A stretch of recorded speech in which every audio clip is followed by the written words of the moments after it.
Hi hello welcome to my channel అండి శాంతి vlogs. ఈరోజు special వచ్చి మన ఇంట్లో బ్రేక్ఫాస్ట్ వచ్చి బ్రెడ్ ఆమ్లెట్ వేశానండి. అది ఏ విధంగా తయారు చేసుకోవచ్చు అన్నది చూద్దాము. బ్రెడ్ ఆమ్లెట్కి కావాల్సిన ఇంగ్రీడియంట్స్ వచ్చి 4 బ్రెడ్ స్లైడ్స్ తీసుకోవాలండి. అలాగే 3 ఎగ్స్ తీసుకున్నాను. ఒక ఉల్లిపాయని బాగా సన్నగా చాప్ చేసి ఈ విధంగా పెట్టుకోవాలి. అలాగే కొత్తిమీర అండి, ఉప్పు, పసుపు, కారం చూస్తున్నారుగా. అలాగే ఒక్క పచ్చిమిరకాయని సన్నగా చాప్ చేసుకోవాలి. అలాగే కొంచెం గరం మసాలా అండి. ఇవేనండి కావాల్సిన ఇంగ్రీడియంట్స్ వచ్చి.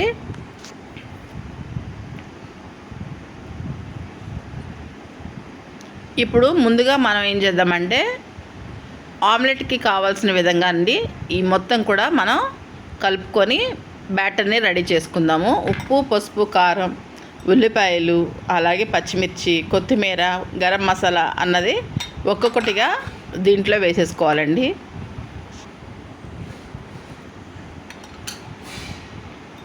ముందుగా ఇవన్నీ నేను ఎందుకు వేసుకుంటున్నానండి, ముందుగా ఎగ్స్ కొట్టి తర్వాత ఇవన్నీ వేస్తే సరిగ్గా కలవండి.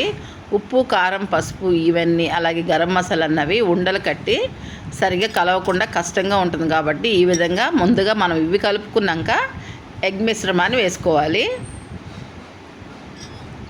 ఇప్పుడు మనకి ఈజీగా బ్యాటర్ అన్నది రెడీ అయిపోతుందండి, ఎగ్ బ్యాటరు. ఇప్పుడు ఒక విషయాన్ని మీరు గుర్తుంచుకోండి, మనం ఈ మిశ్రమాన్ని ఎంత బాగా కలుపుకుంటే అంత ఇదిగా ఆమ్లెట్ అన్నది మనకి మంచిగా వస్తుందండి. కాబట్టి 2 నిమిషాల పాటు బాగా మిశ్రమాన్ని కలపండి.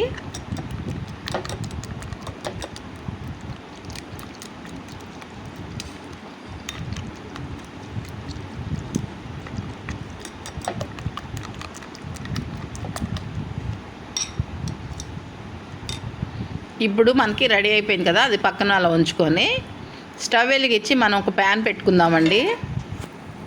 ఎందుకంటే బ్రెడ్ స్లైడ్స్ అన్నది ఫ్రై చేసుకోవాల్సి ఉంటుంది కాబట్టి.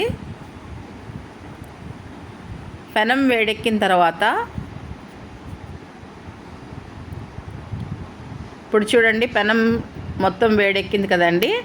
ఇప్పుడు మనం కొంచెం నెయ్యి అన్నది వేసుకొని ఈ బ్రెడ్ స్లైడ్స్ని ఫ్రై చేసుకుందామండి. నెయ్యి లేని వాళ్ళు ఆయిల్ అయినా వేసుకోవచ్చు. ఇప్పుడు ఈ నెయ్యి అన్నది పెనం మొత్తం కూడా స్ప్రెడ్ అయ్యే విధంగా ఈ విధంగా కలపాల్సి ఉంటుందండి.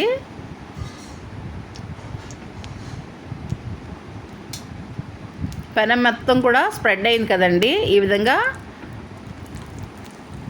ఇప్పుడు ఒక్కొక్క బ్రెడ్ స్లైడ్స్ తీసి ఈ విధంగా ఎన్నైతే మనకి పెనంలో పడతాయో అన్నీ మనం పెనం మీద ఉంచుకొని ఫ్రై చేసుకోవాలండి. నేనైతే 4 తీసుకున్నాను అన్నాను కదండి, నాకు 3 సరిపోయినాయి. ఇంకొకటి కూడా నేను ఫ్రై చేసి పక్కన పెట్టుకుంటాను. 2 వైపులు కూడా ఫ్రై చేసేసి పక్కన పెట్టుకోవాలండి. సిమ్లో మాత్రమే ఫ్రై చేయండి. తర్వాత కొంచెం మళ్ళీ గీ వేసుకొని నెయ్యి వేసుకొని ఆమ్లెట్ అన్నది నేను రెండు ఆమ్లెట్లకి సరిపడేట్టుగా చేసుకుంటున్నాను కదండి, ఎందుకంటే 4 ప్లేసెస్ తీసుకున్నాను కాబట్టి. ఇప్పుడు ఆమ్లెట్ మొత్తం కూడా పెనం మొత్తం స్ప్రెడ్ అయ్యే విధంగా ఈ విధంగా కదపండి. ఈ విధంగా బ్రెడ్స్ని ఎగ్ బ్యాటర్లో డిప్ చేసి ఈ విధంగా అటు ఇటు ఉంచేసి అలా కదపకుండా పెట్టేసేయండి.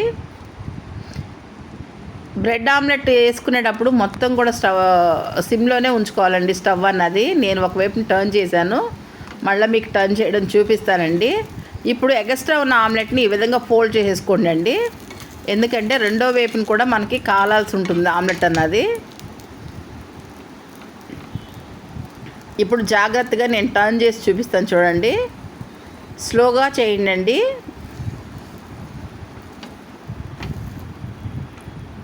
ఈ విధంగా స్లోగా ఆమ్లెట్ని పక్కకు తిప్పాలి.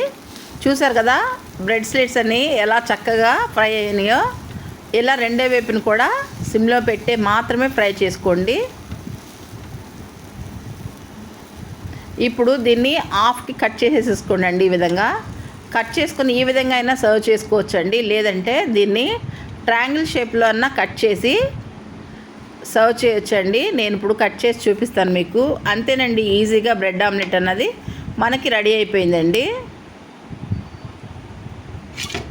చాలా త్వరగా రెడీ అవుతుంది. అదే కాకుండా టేస్ట్ కూడా అంతే బాగుంటుందండి. పిల్లలందరూ చాలా బాగా ఇష్టపడతారు. ఇప్పుడు సమ్మర్ టైం కాబట్టి కంపల్సరీగా పిల్లలకి ఈ విధంగా చేసి పెట్టండి. ఇది చూసారు కదా, ఇలాగా ఒక్కొక్కటిగా కట్ చేసేసుకోవచ్చండి. నేను మిగతాయి కూడా నేను ప్రిపేర్ చేసుకొని మీకు చూపిస్తాను. చూసారు కదా, నేను మొత్తం కూడా ప్రిపేర్ చేసుకున్నానండి. అంతే అండి, ఎంతో టేస్టీ బ్రెడ్ ఆమ్లెట్ అన్నది రెడీ అయిపోయింది. నేను చెప్పిన విధానం మీకు నచ్చితే like and share and subscribe అండి.